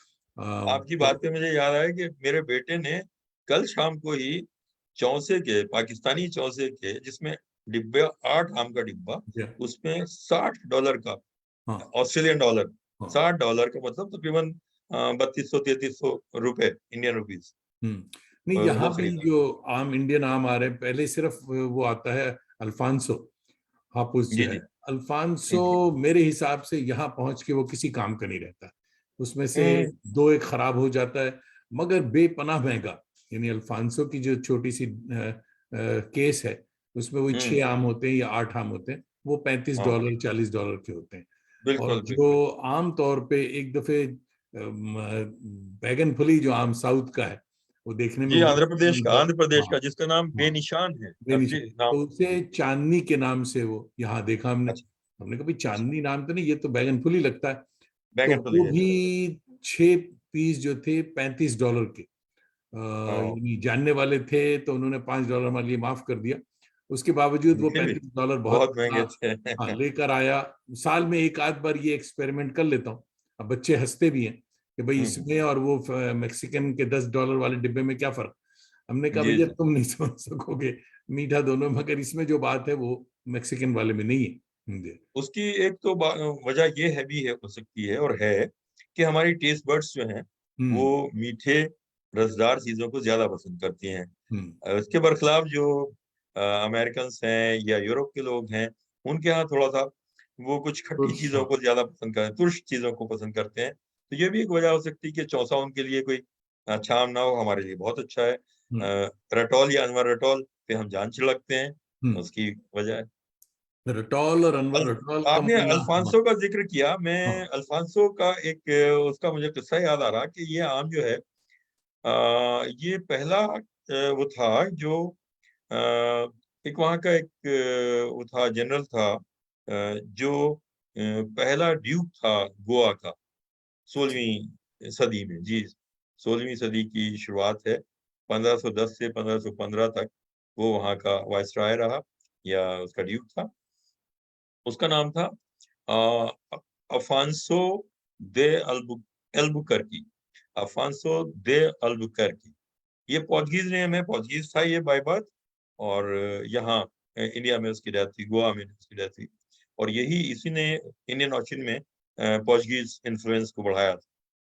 तो ये पहला वहां गोवा में कोई देखा होगा तुखमी आम, उसने खाया और उसको अच्छा लगा, तो उसने ग्राफ्टिंग शुरू की। और हिंदुस्तान को ग्राफ्टिंग की टेक्निक अगर देन है तो वो पोर्चुगीज की देन है।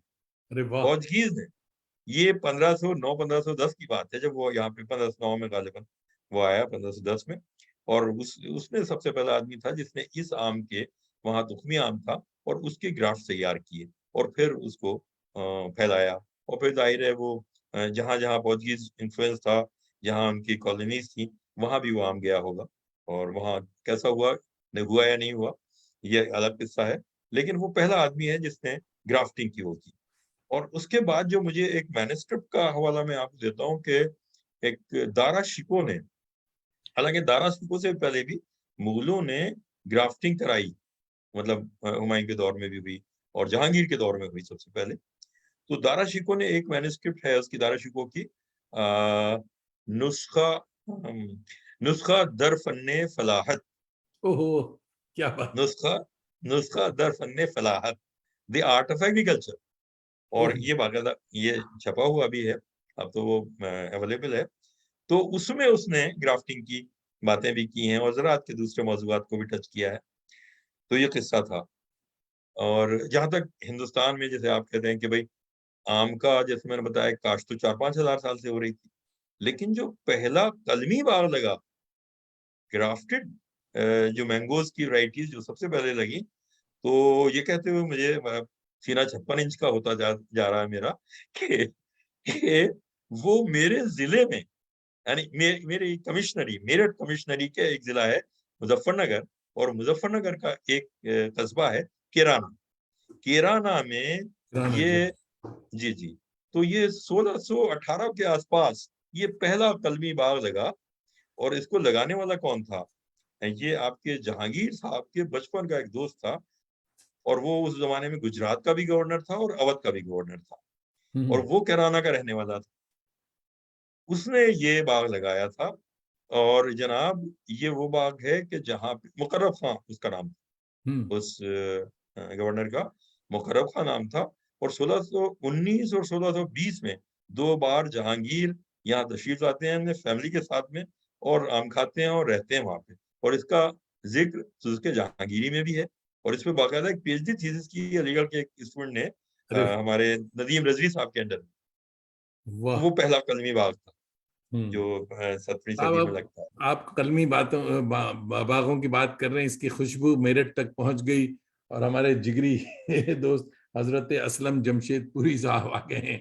मेरे असलम भी दोस्त भाई, हैं। असलम भाई मेरे भी आपको बहुत सलाम अजीज कह हैं। रहे, कह रहे हैं जी, मेहर जी, भाई मेरा भी अस्सलाम सलाम वालेकुम। कहिए। समझे, वालेकुम वालेकुम सलाम, बहुत अस्सलाम। बहुत शुक्रिया। समझे, असलम जमशेदपुरी भाई भी बहुत मसरूफ तरीन आदमी है। और वो हाँ, उर्दू में बड़ा काम कर रहे हैं, उसको माशाअल्लाह, उसको यहाँ प्रमोशन, उर्दू प्रमोशन, और यहाँ पे बच्चों को, बल्कि वो क्या काम पहले नहीं कर रहे हैं ये बताइए।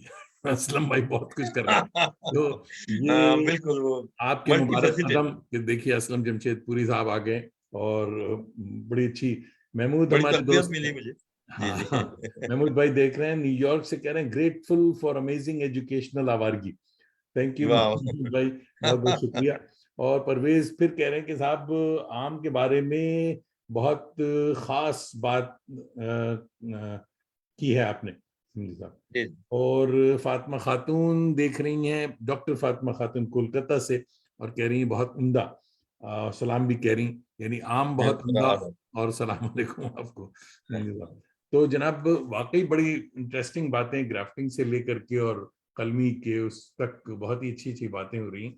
और अभी हमारे शायरों जी, ने साहब जी, आम जी, की जी, जी, पजीराई हाँ। खूब की। अरे वाह, वाह, वाह, वाह। और गालिब से लेकर अकबर तक और जिगर मुझसे तक। पूछो तुम्हें खबर क्या है, हाँ, मुझसे पूछो तुम्हें तुम्हें खबर क्या खबर है, क्या है। आम के आगे नेशकर क्या है। क्या बात नेशकर है। कहते हैं पौंडे को या गन्ने को।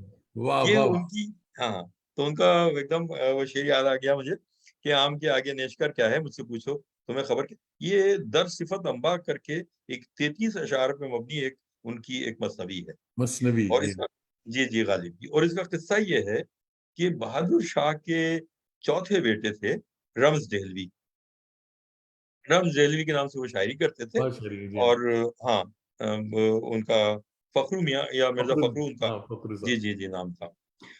तो वो गालिब से ज़रा बेतकल्लुफ़ मतलब ये थे कि उनसे दोस्ताना मरासिम थे उनके, और उन्होंने एक वज़ीफ़ा भी मुकर्रर किया था गालिब के लिए, ₹400 साल का या ऐसे कुछ इतना एक वज़ीफ़ा भी मुकर्रर किया था।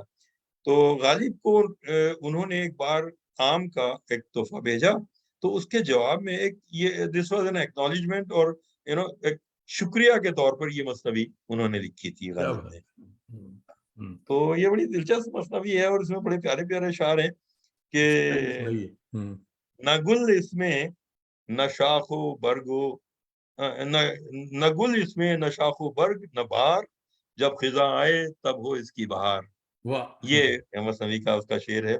और भी आगे वो कहते हैं कि साहिबे शाखो बर्गो बार है आम, वाह! साहिबे साहिबे शाखो बर्गो बार है आम, और नाज परवरदाए बहार है आम, वाह! नाज परवरदाए बहार है आम। आगे वो कहते हैं कि या ये होगा कि फरते राफत से बागबानों ने बागे जन्नत से अंग भी के बहुक्म रबुन्नास ओह! भर के भेजे हैं सरबमर गिलास। और हाँ, यहाँ गिलास के मानी यानी सरबमर गिलास ये है कि आम जो है उस पे रस भरा हुआ है, वो सील्ड गिलास है, जी। लेकिन गिलास एक आम का भी नाम है। अच्छा, तो हो सकता है वहां उसने ये भी यानी वो गिलास आम उनको भेजे हो, और या यहाँ पे ये एक पहलू निकलता है कि वाह! यहाँ सिर्फ यही नहीं है कि उसको गिलास से उन्होंने तशबीह दी है, बल्कि हो सकता है कि वो ग्लास आम हो। और देखिए हाँ, अभी सीज़न बाकी है और कोई बईद नहीं कि असलम जमशेदपुरी साहब आपके यहाँ नाज़िल हो जाएँ। कह रहे हैं कि वाह! मेरठ ज़िंदाबाद। जी साहब। जी, जी। और ये शिकायत रहेगी असलम भाई से कि इन्होंने दास्तान गोई का हमारा प्रोग्राम रखा था मेरठ यूनिवर्सिटी में। अरे द वाह! मगर आम के बारे में खबर नहीं लगने दी थी इन्होंने। अरे! हाँ, तो तो चलिए ये भी था कि वो सीज़न नहीं था, मगर अब हाँ, अगर हाँ। गया हुँ, तो हुँ। असलम भाई को छोड़ूँगा नहीं। बिल्कुल। और आम ज़रूर खाया जाएगा। और कोई साहब शायर दूसरे शायरों ने कहा कुछ तो वो याद हो तो वो भी सुनाएँ? हुँ, हाँ, नहीं दूसरे शायर भी हैं इसमें। इकबाल का मुझे एक वो याद आता है कि जी, अल्लामा इकबाल को एक बार अकबर इलाहाबादी ने कुछ आम भेजे थे।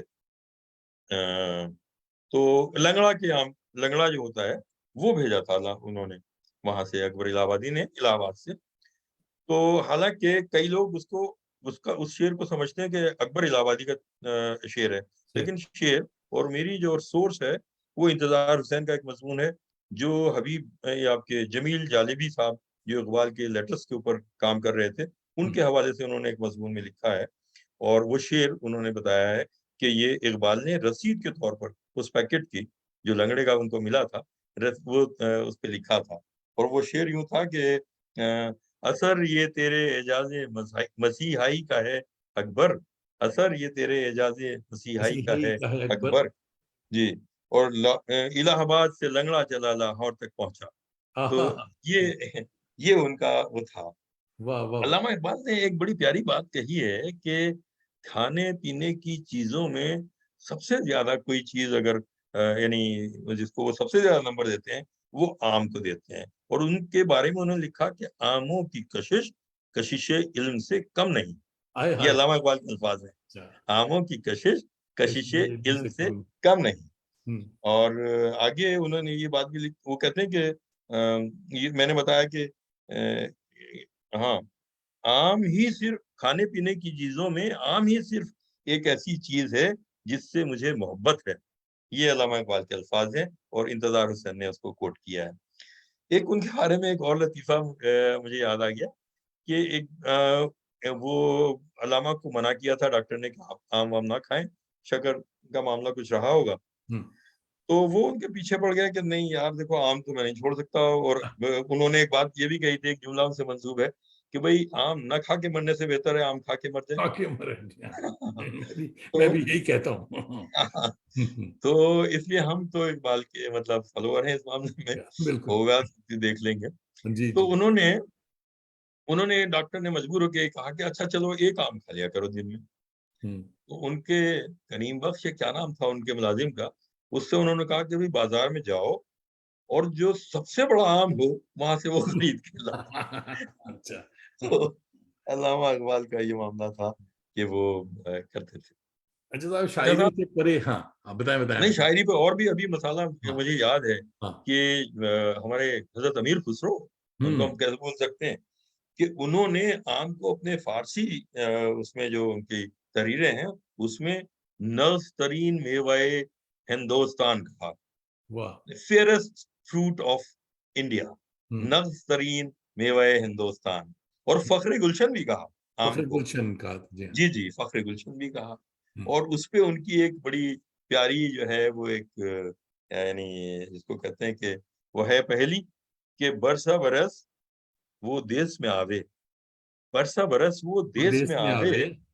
मुंह से मुंह लगा, मुंह से मुंह लगा रस प्यावे, मुंह से मुंह लगा रस प्यावे, वाह खातिर मैं खर्चे दाम, है सखी साजन ना सखी आम। आम। तो क्या बात। देखिए, हाँ। उन्होंने ये मतलब वो 13वीं सदी के, यानी हम जानते हैं कि अमीर खुसरो साहब हजरत निजामुद्दीन औलिया के यानी थे, भक्त थे, और उनके शागिर्दों में से थे। सूफी थे, सिंगर थे, म्यूजिशियन थे, म, म, शायर थे, स्कॉलर थे, क्या नहीं थे वो। हम्म। उन्होंने हिंदी में भी यानी हिंदी के बानी भी वही माने जाते हैं, और उर्दू के भी, उर्दू लिटरेचर के बानी भी वही माने जाते हैं। तो आम का जिक्र साहब उन्होंने यहाँ भी है। हम्म। हम्म। ये अच्छा भाई, शायरी से परे, यानी शायरी जी, बहुत है, बहुत कुछ है, अभी वक्त की भी तंगी है थोड़ी, हाँ, नहीं नहीं तो बिल्कुल। हाँ, तो शायरी से परे हमारे नस्र निगारों ने भी आम पर बहुत कुछ लिखा है। बहुत और प्यारा। हाँ, तो इस पे कुछ बताएं। देखिए, नस्ल निगारों में सबसे पहले मुझे एक आम के उन्वान से अफसाना मैंने पढ़ा था, मंटो, हाँ। मंटो का। जी, बड़ा दिलचस्प अफसाना है। उसमें किस्सा ये है कि एक रिटायर्ड मुंशी हैं बेचारे, और वो जब रिटायर हो जाते हैं तो वो कचहरी में आना जाना होता है, और वहाँ एक अफसर लगे हुए हैं वहाँ ट्रेजरी में, जो जज साहब के बेटे हैं, और एक उनके शनासा जो हैं एक डीवाईएसपी साहब हैं। तो वो उनको बेचारे हर सीजन में आम के 2 पैकेट ले जाके पेश करते हैं, ये कह के कि ये मेरे बाग के चुनिंदा आम हैं। हम्म। और उनके बेचारों के कोई बाग नहीं होता, वो बाजार से खरीद के लाते हैं, और 50 रुपए की पेंशन में बड़ी कसमा-पुर्सी के आलम में वो अपने खानदान, मतलब अपना घर का खर्च चलाते हैं, उनकी बीवी कभी-कभी फाका भी करती हैं, सब कुछ होता है। तो ये कहानी उनकी चलती रहती है। एक बार ऐसा होता है कि उनकी तबीयत खराब हो जाती है, लेकिन वो आम खरीद लाए हैं, और वो अपने घर में रखे हुए हैं। उन्होंने अपनी तंबीह करते हैं उनसे कि भई ये आम जो है डिप्टी साहब को और जो ट्रेज़री के अफ़सर हैं, उनको ज़रूर पहुँचने चाहिए। वो आम उनको पहुँच जाते हैं। इसी बीच में इनको क्या होता है कि हीट स्ट्रोक होता है, और फिर दिल का कुछ मामला होता है। इनका इंतकाल होता है मुंशी जी का। अब इनका इंतकाल होके, और इनकी ये हिदायत थी कि अगर मुझे कुछ हो जाए, तो दोनों लोगों को, मेरे मोहसिनों को, हालाँकि उनसे उनका बेचारों को कोई मतलब नहीं था। बस ऐसे ही तरह के जो छोटा आदमी का होता कि बड़े आदमी से सलेह-कलेह है, उसमें ही उनको बड़ी तसल्ली और राहत। तशफ़ी रहती। जी, जी। तो ये खबर साहब उनके अज़ीज़ों ने उन तक पहुँचाई, और जो उसका क्लाइमेक्स है, उसपे मैं रो पड़ा था कि उसमें ये लिख के उनका मैसेज आया कि साहब, कुछ ऑफ़िशियल मसरूफ़ियात की वजह से हम उनकी तदफ़ीन में या उनकी नाज़िम मय्यत पे नहीं आ सकते। इस उस पे वो अफ़साना ख़त्म होता है। होती है, या। हम्म। बहुत ही उम्दा अफ़साना। अच्छा, इसके अलावा एक अबुल फ़ज़ल सिद्दीकी साहब जो थे, हाँ। उनका एक अफ़साना है गुलाब ख़ास के नाम से। और हम्म। ये अबुल फ़ज़ल सिद्दीकी साहब, उनका शायद 87 में इंतकाल हुआ। वो पुराने अलिगेरियन थे, फिर पाकिस्तान माइग्रेट कर गए, और उसके बाद में अभी यहाँ पेंगुइन ने या किसने एक एंथोलॉजी छापी थी चंद साल पहले 2019 में। तो उनका इंग्लिश ट्रांसलेशन जो है, कोई मेनन साहब हैं, मेमन, उमर उन्होंने मेमन। अंग्रेजी में, हाँ, हाँ, उनका नाम ज़हन में मोहम्मद मेरे उमर नहीं आ मेमन। रहा। जी, जी, जी, मोहम्मद मोहम्मद उमर मेमन, या। उमर उमर मेमन। तो उन्होंने वो ट्रांसलेट करके वो अफ़साना उसमें उस एंथोलॉजी में शामिल किया है, जो अबुल फ़ज़ल सिद्दीकी का है, गुलाब खास। हम्म। गुलाब खास का भी मैं थोड़ा-सा किस्सा बताता हूँ कि ये यानी आप ये समझिए कि ऐसे ही 18वीं-19वीं सदी का वो है, और वहाँ पे अवध में और आपके इसके बॉर्डर पे, रुहेलखंड के बॉर्डर पे हर साल, हर 5वें साल एक मैंगो फेस्टिवल होता है, और वहाँ 2 कॉम्पिटिटर्स होते हैं। एक तो खान साहब हैं, वहाँ के ज़मींदार, और एक जो है आगा साहब हैं, जो ईरानी ओरिजिन के हैं, और खान साहब से ज़्यादा उनके बागात हैं। लेकिन जो फर्स्ट, सेकंड प्राइज़ या सिल्वर और गोल्ड उन्हीं दोनों में रहता था। तो एक बार जो थे, जब ये जिस पे ये अफ़साना बेस्ड है, उस वो कहानी में, उसमें फारूकी साहब एक एडमिनिस्ट्रेटर होते हैं जो लंदन से कहीं बॉटनी वॉटनी पढ़ के आए हैं, और वो जो है वो भी आम के शौकीन हैं, और वो उसको मैनेज कर रहे हैं। He is a manager kind of festival.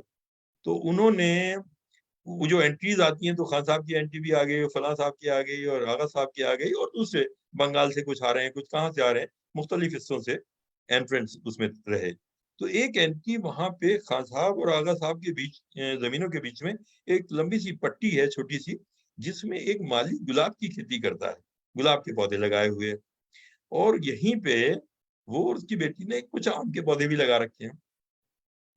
तो उसने वो उसकी बेटी जो थी वो फारूकी साहब से मिल जाती है, और वो कहती है साहब हमने हमारे पेड़ पे भी आम आए हुए हैं, अगर आप चल के देख लो। तो उसने कहा ले आओ। तो वो उसका नाम सुंदरिया नाम है उसका। तो सुंदरिया के जो आम जो है वो उसमें एंट्री में उसका लिस्ट नाम आ जाता है।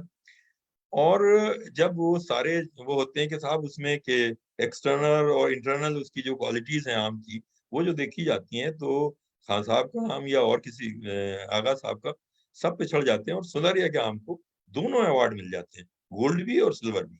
ओहो। अब ये बात जो थी, ये खान साहब के हवारी और हमारे आगा साहब के जो लोग हैं, वो उनको बड़ी खटक थी कि यार ये कैसे हो गया। अच्छा, इसका एहसास इनको भी हो जाता है, सुंदरिया के बाप को और सुंदरिया को, कि ये अब हम लोगों को नुकसान पहुंचा सकते हैं। तो एक रात उसका बाप जो माली है, अंबिका प्रसाद, वो और ये सुंदरिया, अंबिका जो प्रसाद जो है, जो माली है, वो सारे आम के दरख्त जो है, जो उनके पौधे तैयार किए हुए हैं, वो कुहाड़ी से काट डालता है। तो उसमें से 2 गमले जो है, ये सुंदरिया बचा लेती है उसको अपने बगल में लेके, और रातों रात ये उस दहशत में, उस डर में, उस खौफ में, जो खान साहब और आगा साहब के लोगों से उनको था अपनी जान और माल का, वो रातों रात वहां से हिजरत कर जाते हैं किसी नए गांव में। अच्छा, जबरदस्त। तो ये अफसाना उनका। क़िबला, आप खुद शायर हैं, आमों के इंतखाब ने रुसवा किया मुझे। कुछ आम पर भी लिखा आपने, या जमाने की आ, आजकल गजल कहते रहे? नहीं, मैं असल में मैंने आपसे जैसे अर्ज किया था कि मैंने जो मेरा जो दिलचस्पी थी वो बुनियादी तौर पे अरबूज में थी, और कभी कभी जैसे कहते हैं ना कि मुंह का मजा बदलने के लिए कभी कभी कोई शेर, कोई गजल हो जाती है। तो उस तरह से मैंने शायरी थोड़ी सी कर लेता हूँ, जब मैं बिल्कुल खाली होता हूँ, कोई काम नहीं होता, तो शायरी को अपना काम बना लेता हूँ। जब आम का तो मौसम नहीं होता। हाँ, जाहिर है आम के मौसम में तो मैं बहुत सारे सेमिनार्स भी होते हैं। मैं नर्सरी एसोसिएशन का भी एग्जीक्यूटिव का मेंबर हूँ, तो उनके कुछ जलसे होते रहते हैं, तो मैं उसमें काफी मसरूफ रहता हूँ। लेकिन हाँ, जब आम के फिराक में या उसके हिज्र में कुछ शेर कह लेता हूँ। सुनाए कुछ आम भी एक सुनाए। मेटाफर है। जी जी, मैं कुछ शेर मैं आपको, कुछ मुतफर्रिक अशार हैं जो मैं आपको, देखिए, एक जमाने मैंने एक बहुत शुरू में एक शेर बस हो गया था, मैंने क्या कहा था, और वो ये था, कहीं अल्लामा इकबाल का वो मैंने कहीं पढ़ा था कि उन्होंने कहा है कि कभी क्या फारसी में है कि तूने जमीन बनाई, वो सॉरी, तूने मिट्टी बनाई और मैंने उससे बर्तन बना लिए, कुछ इस तरह का फारसी में है। तू दिल आफरीदी और मन ज़र्फ मशहूर आफरीदम। है। हाँ हाँ, वो था। तो गालिबन बैक ऑफ द माइंड हो रहा होगा। तो उसमें, और मैं क्योंकि नेचुरल साइंसेज का आदमी हूँ, और इवोल्यूशनरी थॉट और नेचर का डेवलपमेंट, और इसके अलावा ये कि आदमी को अशरफुल मखलूक़ात हमारे मज़हब में कहा जाता है, और मेरे ख्याल से वजह तौर पे कहा जाता है कि नेचर का गिफ्ट अपनी जगह है, लेकिन आदमी ने जो कारीगरी दी। यानी शाहकार शाहकार दिए हैं, उसी नेचुरल रिसोर्सेज को, जो खाम चीजें थी, उसको तराश के, और बड़े नायाब चीजें इंसान ने दिए हैं, सही जो बात है। बिल्डिंग की सूरत में भी हैं, कुछ और भी हैं। तो उस वो गालिबन वो ख्याल था। तो वो शेर यूं था कि सब तमाशा है मेरे होने का, वाह। सब सब सब तमाशा है तमाशा मेरे है होने। मेरे होने का, मैं न होता तो कुछ नहीं होता। वाह। वाह। तो ये है कि ह्यूमन एफर्ट जो है, उसने भी जिंदगी को खूबसूरत बनाने में बहुत अहम किरदार अदा किया है। इसके अलावा कुछ मैं असल में, मुझे जैसे कहते हैं ना, महात्मा बुद्ध की बात आई थी कि वो जाके बाग में बैठा करते थे, तो मेरे साथ ये कैफियत होती है कि जब मैं बस्ती से घबरा जाता हूँ यहाँ के लोगों से, तो मैं बागों में जाके घंटा 2 घंटा 4 घंटे वहां बैठा रहता हूँ। तो उस पे उस जमाने में, बस्तियों तुम्हें सलाम अपना, बस्तियों तुम्हें तुम्हें सलाम सलाम अपना, अपना। दश्त हो गया मकाम अपना। वाह तो ये कैफियत कुछ यूं हुई थी। और इश्क के हवाले से ज़ाहिर है गज़ल जो है वो इश्क इश्क या शायरी से शुरू हुई थी। अब तो ख़ैर ज़िंदगी के दूसरे अनासिर और मज़ामीन उसमें आते हैं। इश्क के हवाले से एक मतलब मैंने कहा था कि इश्क में होश गर रहा यारो, वाह इश्क में होश गर रहा यारो, इश्क फिर इश्क क्या हुआ यारो, क्या बात, वाह। हैं? इश्क फिर इश्क क्या हुआ शारो यारो। लेकिन उसका एक दूसरा पहलू भी मैंने लिया है, जो आज के इश्क से मुताल्लिक है। और उसको यूँ मैंने बयान किया कि तुम बिछड़ने का गम बिछड़ने का उसको है न मुझे, गम बिछड़ने का उसको है न मुझे, इश्क अपना भी कितना झूठा है। वाह वाह। तो इस तरह के कुछ मुतफ़र्रिक़ अशआर थे। एक गज़ल के 2-3 शेर मैं ज़रूर सुनाना चाहता हूँ जी अता। कि वो मतलब उसका इस तरह से है कि जब तुम्हारे असर में होता हूँ, अच्छा जब है, तुम्हारे असर में असर में होता होता है। हूँ, हाँ, एक जहाने दिगर में होता हूँ। वाह वाह वाह। जब एक तुम्हारे असर में होता हूँ, एक जहाने दिगर में होता हूँ। और आगे कहा कि एक चिरागे उम्मीद हूँ सो मैं, वाह एक चिरागे उम्मीद हूँ सो मैं, वाह आँधियों की नज़र में होता हूँ। वाह वाह। एक चिरागे उम्मीद हूँ सो मैं, आँधियों आंधियों की की, नज़र में होता हूँ। एक ज़रा चुलबुला सा शेर यूँ है कि उसकी मासूमियत कि मैं भी शुमार, वाह उसकी मासूमियत कि कि मैं मैं भी भी शुमार, शुमार, हल्क़े मोतबर में होता हूँ। वाह मुनकशिफ़ जब मैं खुद पे होता हूँ, वाह। मुनकशिफ़ जब मैं जब खुद मैं पे खुद होता पे हूँ, होता हूँ, बेखुदी के असर में होता हूँ। वाह वाह वाह वाह।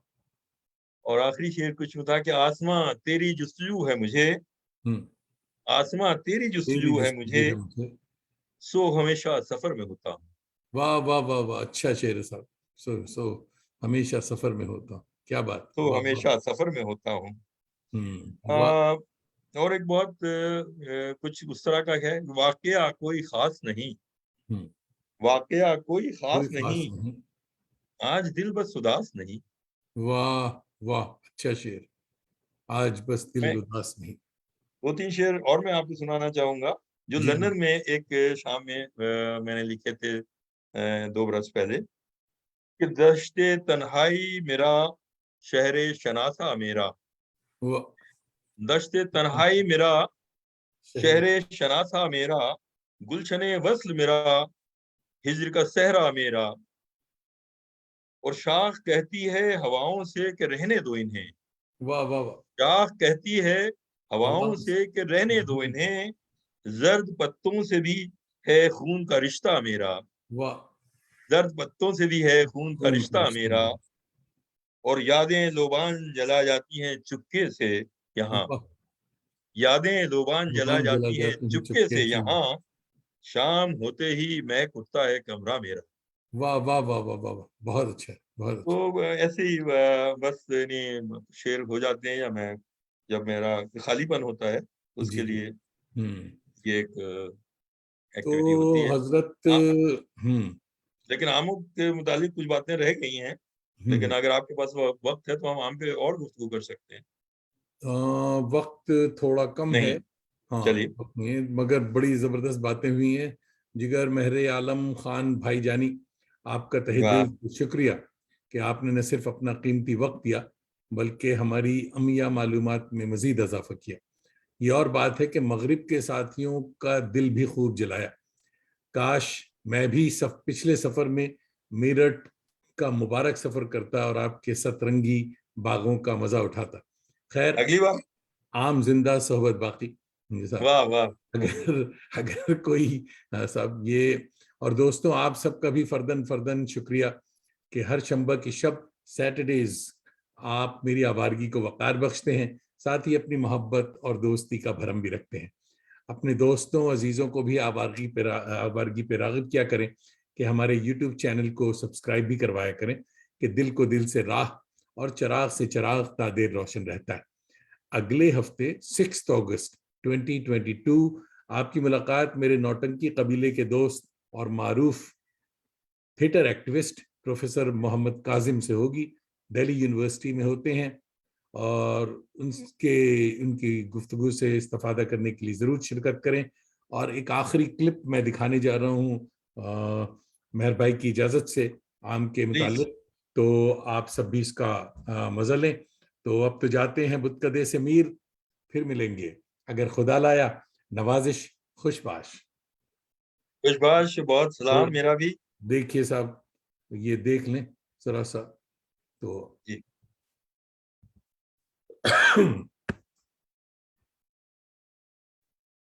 आमद से दशहरी की है मंडी में दशहरा, हर आम नजर आता है माशूक का चेहरा। एक रंग में हल्का है तो एक रंग में गहरा, कह डाला कसीदे के एवज आम का सेहरा।